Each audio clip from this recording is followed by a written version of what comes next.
Hey guys, so today I have another collab video for you. This one's going to be a tag. I think we're going to call it the Nail Polish Addicts tag. The name is kind of still in the air a little bit.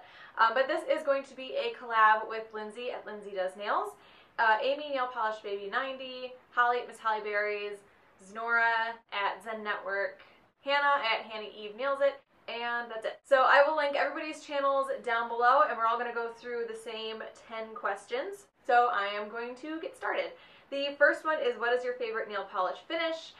Cream, crelly, glitter, etc. I'm torn on this one. I still really like my crellies. I really do. I just feel like we're kind of running out of unique glitter combinations for crellies. Of course, you can always change the base color, but my heart is still with white crellies. I do really like holographics, which I have like a ton of holographics that I bought this year. But now I'm kind of starting to get into like how I Love Nail Polish does their holographics, which this is totally out of order behind me, by the way. I just threw some collections in there to fill it in because I was transitioning from summer to fall colors, and this stuff it was empty in my last couple videos. I Love Nail Polish does their holographics with like silver platinum flakies in it, and I really like those. So holographics, if they have silver flakies in them, because they're just so much more sparkly and amazing. And then I also still really like my white crellies. So my favorite Pretty Ugly shade. There is one that I really wanted to buy, and I was on no buy August, so I didn't, and now I can't get it anymore. And it was from Polish, like P-A-H-L-I-S-H, I think. It was the only polish that I don't actually own anything from them, but I really wanted that, and I think it was called the Cricket Minister, and it was this like really cool olive green crelly base with multi-chrome flakies in it. It was amazing, and I haven't seen it on the site since No Buy August ended, so I'm kind of bummed that I missed out on that one. There was that one and another one that I wanted, but that would have been my favorite Ugly Pretty shade had I been able to find that one. So I ended up picking Zombie Zest from China Glaze, because it is that gross, murky, swampy yellow with all those like blue-green kind of flakies in it. I really like this color. So I've talked about this like twice in videos in the last couple of weeks, but the next question is, which polish is most sentimental to me? And that is Borrowed in Blue from Essie, because this is what I was wearing when I got engaged, because I knew I was getting engaged. And people like ask me about that story, so let me see if I can like tell that really quickly. Basically, we picked out a ring at a jewelry store and then never talked about it again for like a year. And then at the mall one day, and he just kind of like veered into the jewelry store and bought the ring right in front of me, but wasn't going to tell me when he was going to propose. Then I had to sit on that for like 3 or 4 weeks before I actually got engaged. So every time that we planned on doing anything, I was like ready to go and have this on my nails. Like I wore this so much that month because I was waiting to be able to take a picture of my hand with the ring on it, and I really wanted to have this polish on. So that's why this is sentimental to me. The next question is, if you could go back in time and buy any collection, what would it be? So I'm not going super far back in time here, but the first one that I think about is the OPI Nordic collection, which I know I could still get, and I have a few from that collection. But if I could like buy an entire collection at once from any back in the day collections, it would probably be the OPI Nordic collection, because that was a really amazing fall collection, and I wasn't reviewing OPI back then, and I wish I had been, so I had an excuse to buy it all, but it didn't even occur to me, to be honest. So yeah, I have some from that collection, but that is like one that I think I would have liked to have the entire collection of. Other than that, the original China Glaze holographics, the really old ones, I wouldn't mind having those, even though now I know I have enough indie holographics that are comparable and I wouldn't have needed them, but that's another one that comes to mind. The next question is, what is your go-to all-occasion polish? So that would be this one. This is from OPI, and this is Act Your Beige. This is from the Soft Shades collection for this year. I fell in love with this when I did that review. I love it even more. Now it looks so nice on my skin. You can just do 1 or 2 coats, so your nail line is still visible and your nails just look really clean and well manicured. And I really like this. It's great for all occasions. Works for work, office settings, and it makes your hands look really nice. So I really like this one. If I didn't have that one, I probably would have gone with the Zoya Naked Manicure System, because I'm in love with the Naked Manicure System. It's amazing, and plus the polishes have like the treatment aspect to them as well. I really like that system. The next question is, what items are essential to your nail care routine? I have been promising a nail care routine video for like, it's probably been like 6 weeks now. I filmed it all last week, and then just needed to film the actual shots of me like filing my nails and like applying all the products. So I went to work the next day. I was going to film all that stuff when I got out of work. Broke like all of my nails off at work that day.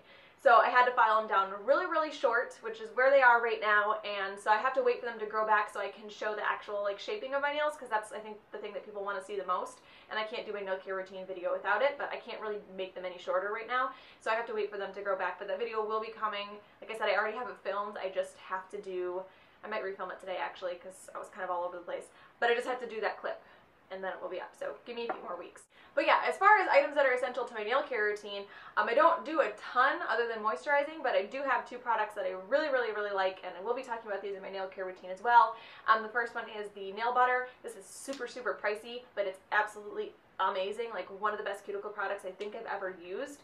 And so it's expensive though. It's like 22, 25 bucks a jar. A jar lasts a really long time though. I got my first jar last year, I believe, and I'm still, I mean, it's almost gone, but I'm still able to pull a little bit out of it. So I like that. This is a new jar, but I really like the nail butter, and I also really like the KB Shimmer cuticle oil pens. Cuticle oil for me is kind of like, they're all just the same. I haven't tried the Bliss Kiss or the Sweet Baby by Donna, I think. I haven't tried either one of those, but as far as all the other cuticle oils that I've tried, they're all pretty much the same. But I do really like these KB Shimmer ones just because they're in pen form and they have really, really good scents.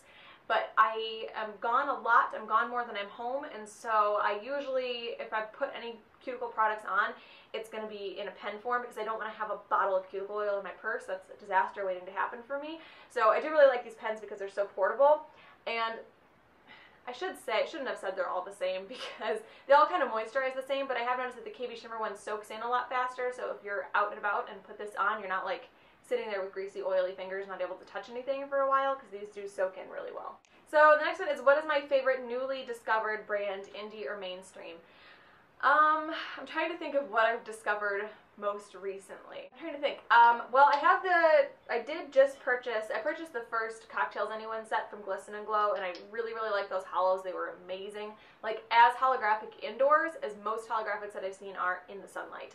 So I purchased the second set too, but the first set was the first polishes that I've ever tried from them, and I'm really, really impressed, and so I got the second set as well.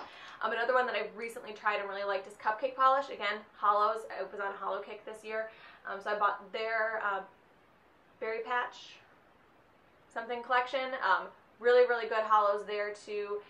Glam Polish, I guess, is not recent because I have been reviewing them for probably 6 months or so, but I do really, really like their stuff as well. Always have fantastic formulas with Glam Polish. Like, I've never had a bad formula from them. The next question is, what is my go-to badass color that makes me feel sexiest or most badass? I never really feel badass because I'm kind of, I'm weak and I'm wimpy and I whine a lot. But if I had to pick one, it would be China Glaze Pray Tell. This is just the one that came to mind, but any super, super vampy dark red like this, I really, really like, and I really like the way it looks. And yeah, I do feel, I guess, a little bit slightly more intimidating, which is any at all, than I usually do. But China Glaze Pray Tell comes to mind. Essie's Wicked, there's this one from Virago Varnish that's new, Bloody Mary for the Halloween collection. I really liked that one, but it's new, so I didn't want to bring it up here. But yeah, Pray Tell, kind of in the color family that makes me feel like that. The next one is indie or mainstream, and I can't answer that. I want to say that I like them both equally. I'm not so sure if that's true. I think I definitely lean more towards indie just because of the uniqueness that you can get from indie polishes. But at the same time, some of the best colors, cream colors, come from mainstream brands. But I also feel like that's kind of starting to shift a little bit. Some really, really good creams have been coming out of indie brands. I don't think I could ever dump my mainstream polishes or like my mainstream brands completely, but if the indie brands keep up with the awesome creams like they've been doing, then I'm going to have less of a need for mainstream brands. And the last question is, which brands' collections do you most look forward to? KB Shimmer, I always look forward to see what KB Shimmer is coming out with, especially now that I've seen the fall stuff and I'm waiting for the holiday stuff. I love holiday polishes, and KB Shimmer is one of those brands that I'm always looking forward to their collections from. I Love Nail Polish is another one that I always want to see what they're coming out with. And then mainstream-wise, China Glaze. I always really like to see what China Glaze comes out with because they do some of the most unique glitters amongst all of the mainstream brands, so I get really excited to see what they're doing as well, especially for holiday collections. So that is the possibly unnamed nail polish addicts tag. I hope you guys enjoyed this one. Again, I will link all of the other girls that I collabed with for this video down below, and I will talk to you guys later. Bye.